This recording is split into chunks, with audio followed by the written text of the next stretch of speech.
Jadi dalam Quran, dalam bahasa Arab, dia tak sebut neraka, dia sebut an-nar. An-nar. Jadi neraka ini ada 7 jenis. Ada 7 neraka. 7 neraka. Hawiyah, Jahim, Saqar, Lazo, Hutamah, Sa'ir, Wail. Ada 7 jenis. Jadi neraka ni seburuk-buruk tempat tinggal. Kalau dalam surah Sad ayat 55 hingga 58, dia cerita di dalam Jahannam ini dia ada air yang sangat panas dan ada air danur. Di dunia ini air danur ialah air yang keluar daripada mayat.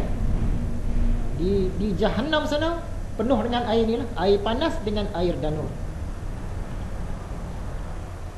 Nama Jahannam ini bukan dalam agama Islam saja ada. Dalam agama-agama yang sebelum itu pun ada. Dalam Bible pun ada disebut Gehenom. Ejaan dia Gehenom, sebutan dia macam mana tak tahulah. Dalam bahasa Parsi lama pun ada Ehna. Dalam bahasa Arab Jahannam. Kemudian surah Ghafir 71 hingga 73 dikatakan orang yang sekutukan Tuhan dengan berhala, dia ni akan dibelenggu dan dirantai lehernya, kemudian diseret ke dalam air yang sangat panas. Lepas dikena rebus tu dibakar pula. Siapa yang kena ni? Orang yang persekutukan Tuhan. Al-Haqqah 30 hingga 36, dia pula cerita tentang orang yang dapat kitab amalan dia dari tangan kiri. Dari tangan kanan cantik, daripada belakang ataupun dari tangan kiri masalah. Orang yang dapat kitab amalan melalui tangan kiri, dia ni akan diikat tangan dia ke leher dia. Cara ikat tak tahu, ni sekadar tunjuk je, tak tahu macam mana.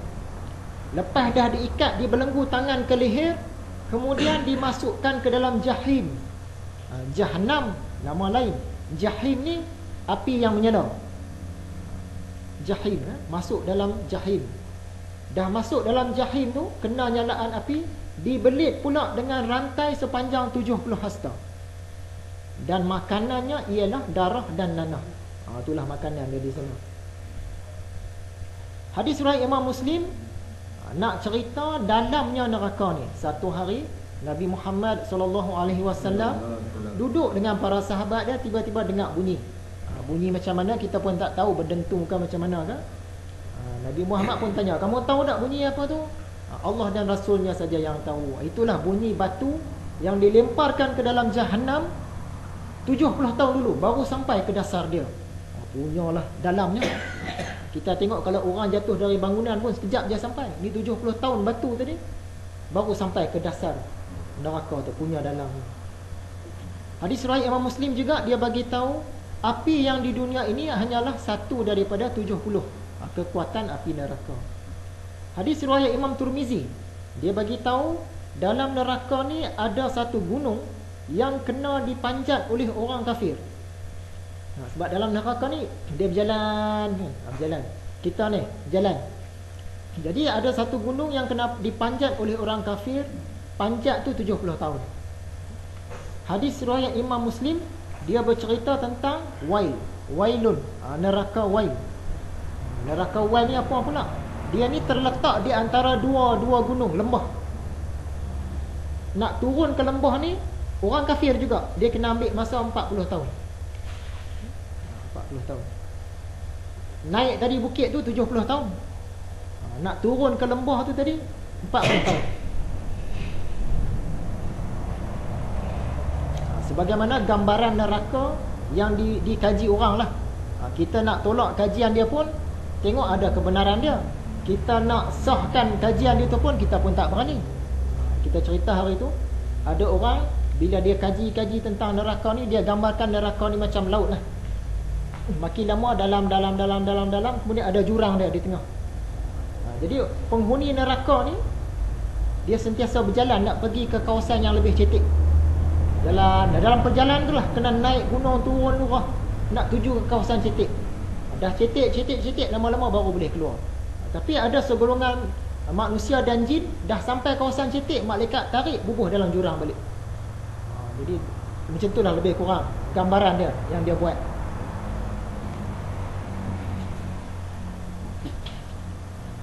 Hadis riwayat Bukhari dan Muslim, azab yang paling ringan dalam neraka ini ialah dipakaikan kasut yang diperbuat daripada api neraka, kasut neraka. Pakai kasut itu mendidihlah otak. Tu azab yang paling ringan. Dan kalau ditanya kepada orang yang pakai kasut tu tadi, ada orang lain yang kena siksa lebih teruk pada kamu? Tak ada dah. Akulah yang paling teruk kena. Padahal yang dia kena tu yang paling ringan. Tapi hebatnya, dahsyatnya tu dia kata tak ada orang lain dah, akulah paling teruk. Itu yang paling, siksaan yang paling ringan. Hadis riwayat Imam Tirmizi, kita tengok sekali imbas, taklah sekuat Bukhari dan Muslim tadi, tapi maksud dia tu ada persamaan dia. Kata hadis riwayat Imam Tirmizi, azab paling ringan ialah 2 butir bara api diletakkan di kaki dan mendidih otak. Riwayat Bukhari dan Muslim tadi, dipakaikan kasut api neraka, mendidih otak. Ini diletakkan 2 butir bara api, mendidih otak. Itu paling ringan.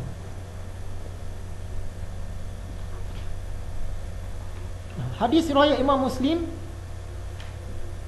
orang yang dia tu ahli neraka, maksudnya dia ni memang confirm nak masuk neraka lah. Tapi dicelup dulu. Dicelup, sekali celup dalam neraka, dikeluarkan balik. Lepas tu ditanya pada dia. Dia ni masa di dunia dulu, dia orang yang paling senang, paling bahagia, paling senang, paling banyak duit lah kot, paling tak pernah kena sakit, paling senang di dunia. Tapi dia tu ahli neraka. Mungkin dia orang kafir ke macam mana ke, dia ahli neraka, tapi masa di dunia dia orang yang paling senang hidup. Dia tak pernah rasa kesulitan lah. Bila di hari akhirat dicelup ke dalam neraka, sekali celup, lepas tu keluar. Kemudian ditanya pada dia, kamu kenal tak erti kebahagiaan, erti kenikmatan hidup? Pernah tak senang hidup? Dia kata tak pernah. Punya dahsyatnya, dia kena sekali celup dalam neraka tadi, bila bawa keluar, tanya, kamu pernah kenal tak kebahagiaan hidup? Oh tak pernah. Yang aku kenal tu kira kesengsaraan lah.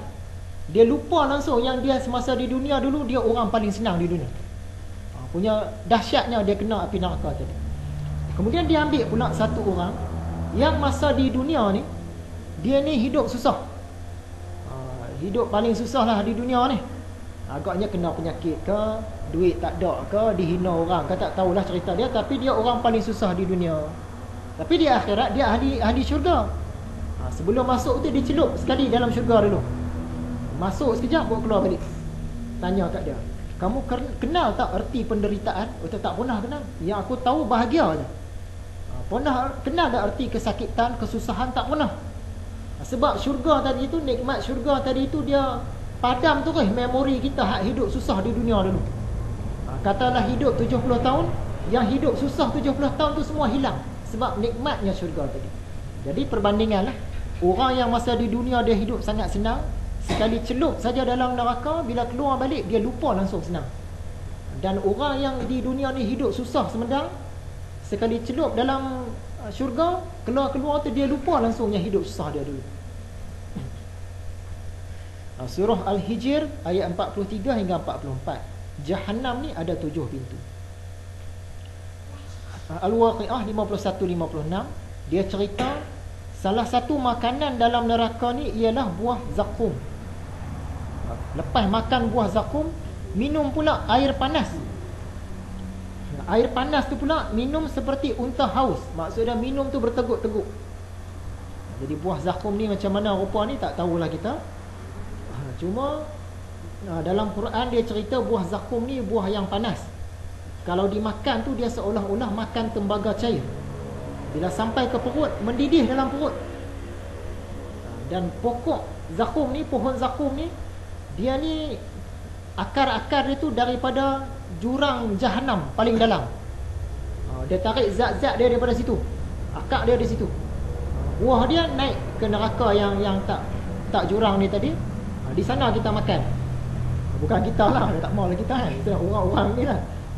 Orang-orang yang jahat ni makan. Tapi zat-zat dia tu semua daripada akar dia tu. Akar dia berada dekat dalam jurang Jahannam. Buah dia seumpama kepala-kepala syaitan. Tak tahu rupa macam mana. Pokok dia berduri. Dan penghuni neraka tadi, dia akan makan. Walaupun dia tahu buah ni tak menambahkan isi daging badan, tak menggemukkan dan tak akan kenyang makan pun. Tapi mau tak mau makan sebab yang tu saja yang ada. Jadi macam mana rupa dia kita tak tahu. Cuma di dunia ini adalah beberapa pokok yang disebut zakum, mengikut kaum-kaum tertentu. Di Sudan sana ada satu kaum di Sudan, dia sebut pokok kaktus, pokok-pokok kaktus tertentu dia kata zakum dalam bahasa dia. Dalam bahasa sainsnya, saya sebut ni kalau salah ni minta maaf lah. Euphorbia abyssinica. Euphorbia abyssinica, bahasa sains dia. Dalam bahasa penduduk Sudan tu zakum. Saya tengok gambar dia, rupanya pokok kaktus yang banyak duri tu. Yang tu zakum. Kemudian di Jordan pun ada satu juga pokok yang orang sana sebut zakum. Dia kata ni pokok zakum. Bahasa sains dia Balanitus aegyptiaca. Saya tengok gambar dia, rupanya pokok ni ranting-ranting dia tu duri belakang. Maksud dia, kita dari sini kalau nak melintas pokok tu tak boleh lepas.